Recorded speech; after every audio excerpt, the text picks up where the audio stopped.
There was a young man that I met recently that was talking about how to be a better family man, how to be a better father. And I thought, well, what could I say to this guy?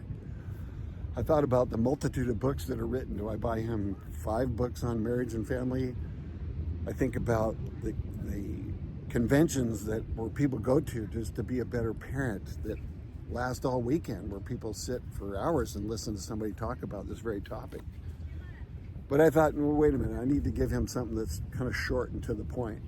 So I thought of this Jewish prophet that lived 2,400 years ago. His name was Malachi.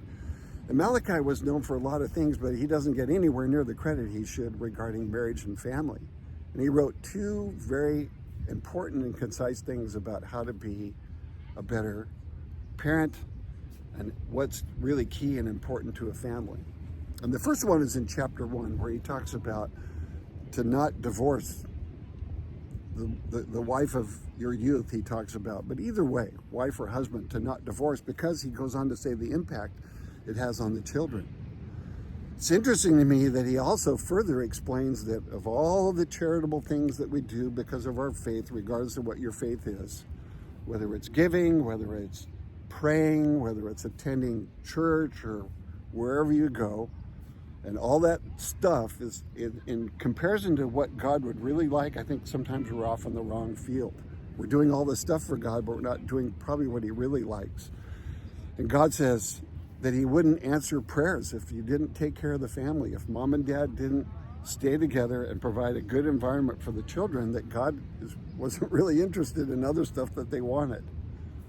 So that's point number 1. You want a good family? Mom and dad, it's key. Stay together.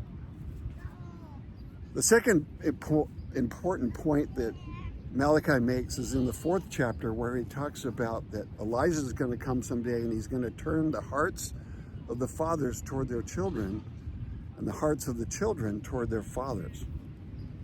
What does that mean? Well, that essentially is a marriage and a family ministry.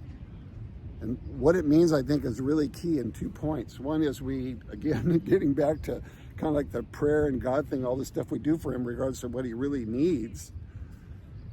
In this aspect, we go to soccer games and we get elaborate presents for our kids and we take them on trips and we get them all this stuff, when Malachi says, what they really need to know is that they need to be known. That instead of all this stuff, the kids would rather that mom and dad know how they feel about things, what encourages them, what discourages them, what their gifts and talents are, how much rest they need, what are their favorite meals.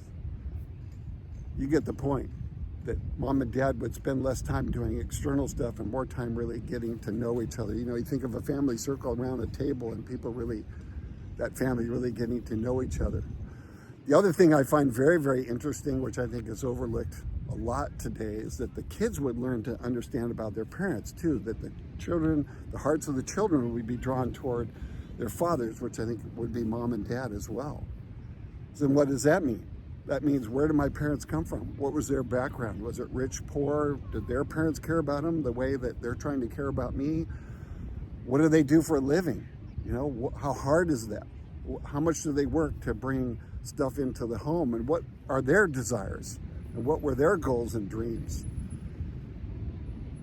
I know of 3 people that come to mind. That one was a guy, his name was Juan, and he used to die for quarters in Mexico to be able to come home as a young man and help provide for the family. I know another guy named Michael that came from a very, very poor background and has worked hard to provide for his family. And I think one of the ones that touches me the most is, I know of a lady named Anna that worked in really tough circumstances. She probably the age of 14, worked in a bar/restaurant that was just up the street from a shipyard, and it was pretty rough people that came in there, and there she is at 14 working in this rough environment. Her kids I think they kind of bore this resentment to her because, she was so careful and she tried to protect them and put this barrier of security around them that obviously might have been a little bit tight, but it's like, did they understand Anna? Did they understand where she came from? I think that's really, really key and important.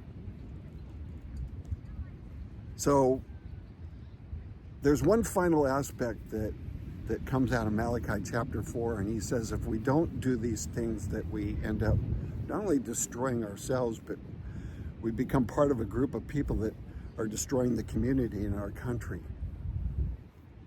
So to become a better family person, whether mom and dad, or actually even become a better part of a family as a child or a teenager, number one, I hope you come from a family that stayed intact.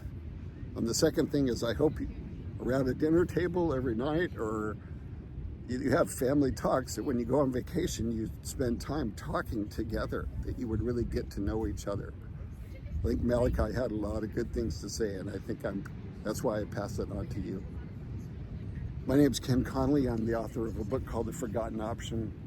It is our hope that these videos are important and will be instructive to you.